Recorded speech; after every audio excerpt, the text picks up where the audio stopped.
Hello everyone, welcome to Come Sit at My Table. We are Tom and Melissa and we're really happy that you're here with us.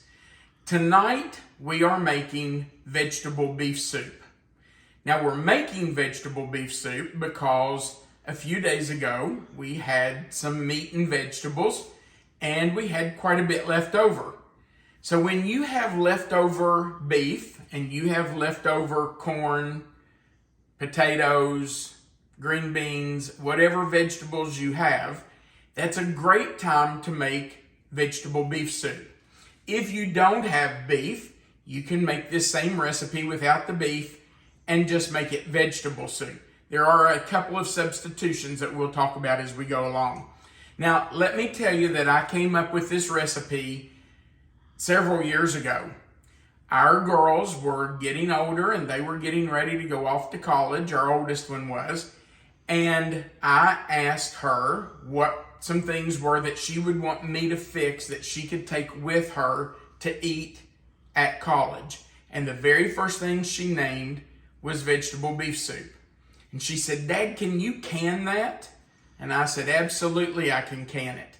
So I came up with a really easy, simple vegetable beef soup that can be made quickly and something that's really easy because I wanted it to be a recipe that our kids could use later. And I did can it for them to take to college. Now this is a can of our vegetable beef soup. And you can see that it's got all the vegetables in it. It does have beef in it. A lot of people think you can't can soup that has meat in it, but that's not true. There is a way to can it with meat. I'm not going to go through the canning process right now, but you can check online or check the Ball Blue Book and it will tell you how to can soup with meat in it. You could also can it without the meat and it is a different process. It takes a much shorter time to pressure can it. So you can check online if you're interested in doing that. Let's talk about what we're going to use tonight to make our very quick and easy vegetable beef soup. First, we're going to start with a 48-ounce box of chicken broth. Then we're going to add about 34 ounces of V8. Now, you don't have to use V8. You can use just like tomato juice or some other vegetable juice if you want, but I usually use V8. This is a 64-ounce jug. I won't use all of it to start with. We are going to start with about 34 ounces. If I feel like we need more liquid in the soup after I've added all the vegetables, we may put some more in, but 34 ounces of V8. Now, the next thing we're putting in is 3 cups of beef stock or beef broth. This is some beef broth that we had from a roast that we made a couple of days ago. It's just the juice that was in the bottom of the cooker when I took the roast out. I saved that juice. Don't ever throw that broth away. It's liquid gold. So I'm just using that beef broth and it's 3 cups. If you don't have beef broth and you want to make this, it's very simple to make this. You don't have to fix a roast beef to come up with this broth. You can do 3 cups of water and put some beef base or a couple of beef bouillon cubes in your water and let it dissolve. It will be almost as good as real beef broth. So either one. Now, if you're not doing vegetable beef soup, you're just doing vegetable soup, I would switch this out for just plain water. You probably don't want beef broth in your vegetable soup if you're not going to add the beef. It's not going to hurt for you to put it in there, but if you're just doing vegetable soup, just switch this out for 3 cups of water. Okay, we also need 1 large onion that has been grated on a box grater.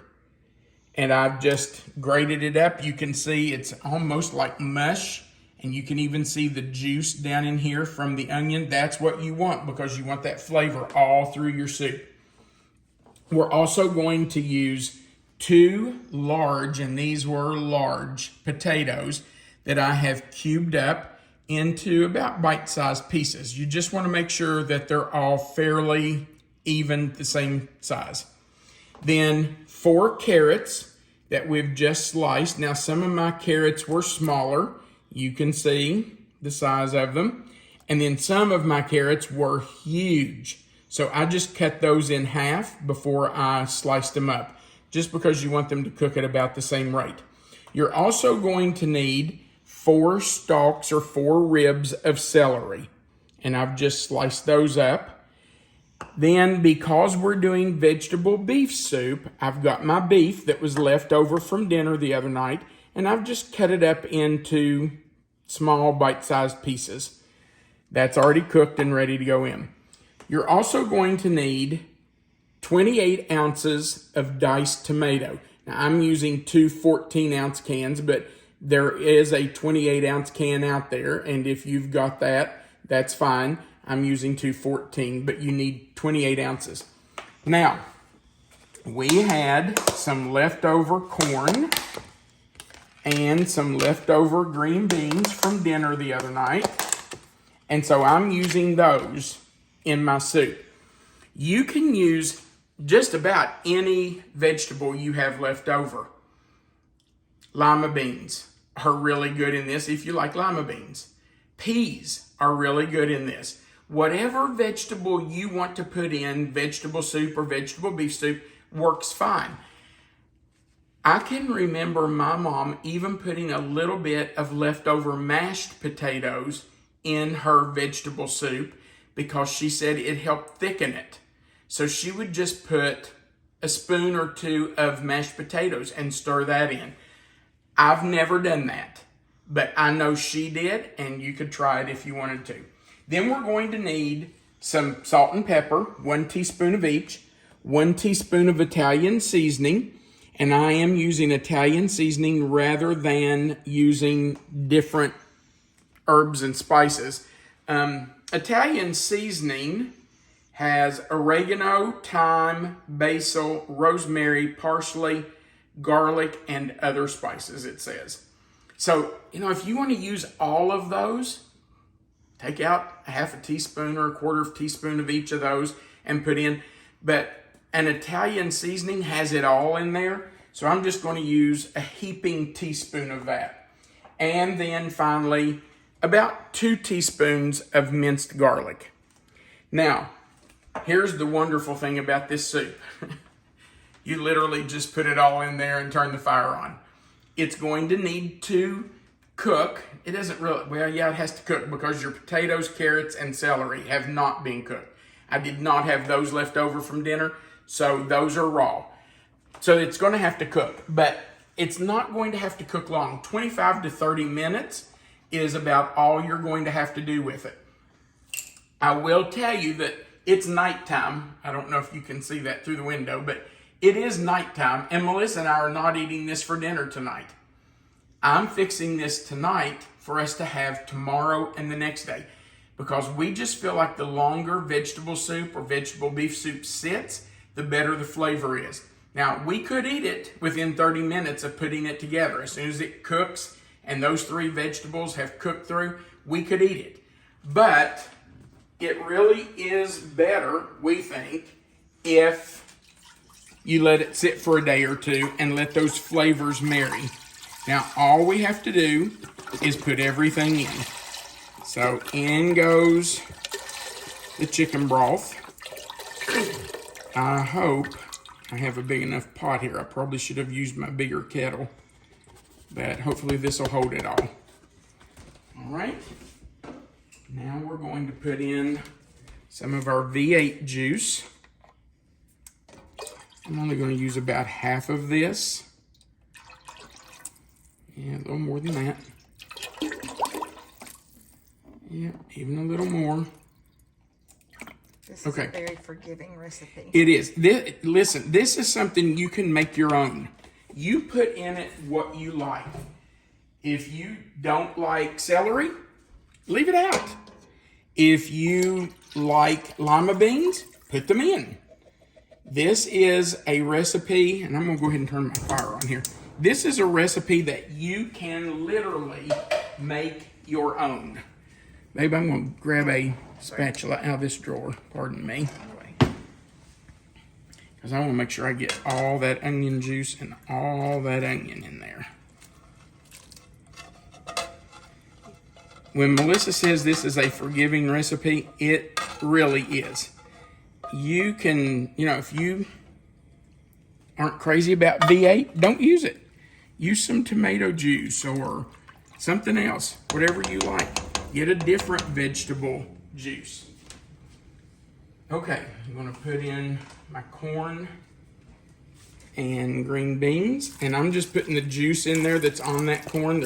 There's not much. There was a little bit, so I'm putting it in. The recipe that I wrote years ago for our girls to have said 2 cups of corn and 2 cups of green beans. I'm going to drain this just a little bit because it's got a little bit too much juice on it, I think. I'll just pour a little bit of that off. It said 2 cups of corn and 2 cups of green beans, but I mean, honestly, you can put as much in as you like. Okay, let's go in with our 2 cans of tomatoes. Ooh, this is going to be a full pot. Now, I'm going to drain my carrots. I had those in water just because I didn't want them to start to turn, especially the potatoes. So I just put all of that in some water. Okay. Let's drain our potatoes and our celery, and we'll put those in. Yeah, now that I'm looking at this, I'm thinking I probably should have used that bigger kettle.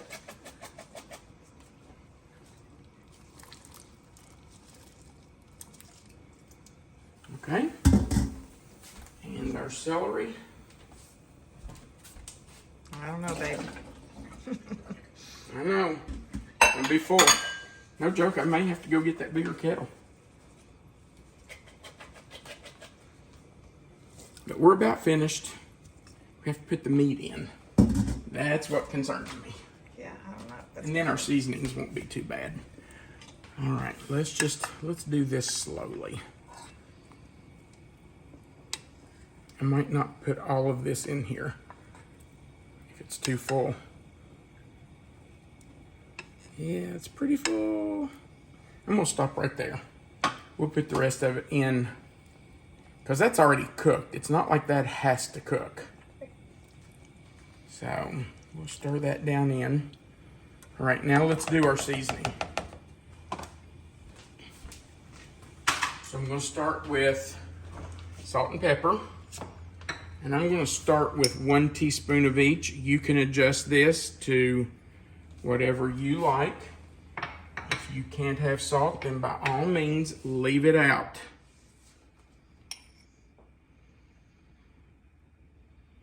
All right, there goes our pepper. And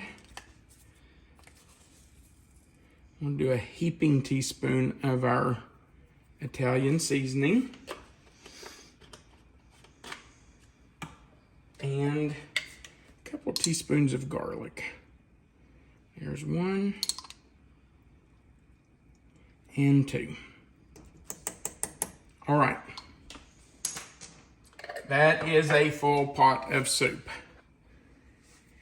Now you might say, how in the world are you and Melissa going to eat all that soup? Well, this soup does keep well. It does really well in the refrigerator, but we freeze this soup. Now, I've had people say to me, can you freeze potatoes after they've been cooked? You absolutely can. They might get just a little soft, a little mushy, but all that's going to do is thicken your soup. It's just going to make your soup creamier and thicker. So that's perfectly fine. We will put this in containers that holds enough for the two of us, and we will freeze it. And then we can have it when it's cold and we want a quick dinner or we want some lunch. So if it's frozen, how do you fix it? Well, you can take it out of the freezer, put it in your refrigerator, and leave it overnight or, for a day or two until it thaws, and then heat it. And you can either heat it in a saucepan on the stove, or you can do it in the microwave. I would start by doing maybe 30-second increments and just let it come up to heat. If you don't have time to let it thaw in the refrigerator, you can just take it out of whatever container you have it in, put it in a microwave safe bowl, and microwave it from frozen. Again, I would do it in probably 30-second to 1-minute increments and let it thaw out, and then you'd be ready to eat. So we are going to let this cook. I may even switch this to the bigger pot I have, the bigger kettle. We're going to let this cook for about 25 to 30 minutes. Make sure our carrots, potatoes, and celery are tender. And then we'll come back and do a little taste test. We'll be right back. Our soup has boiled for about 20 minutes.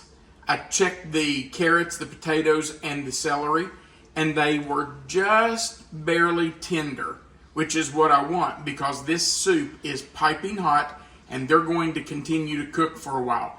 I don't want them to turn to mush. So, as you can tell, if you can see the pot, I did move it to a bigger kettle because it was just too full in the other one, especially once it came to a boil.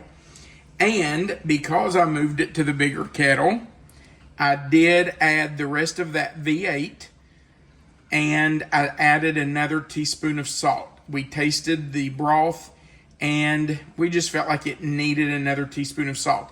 But by all means, you do what's best for you and what you think tastes best. If you think it needs more salt, put it in there. If you don't want salt in it, then don't do that. That's up to you. All right, this is a huge kettle of soup, and it will last us for quite a while. I did go ahead and scoop some out so that I could do a taste test with you, and I'm hoping it's not so hot that it'll burn my mouth. I want some of everything in here. Corn, potatoes, carrot, green beans, meat. But I don't want to burn myself.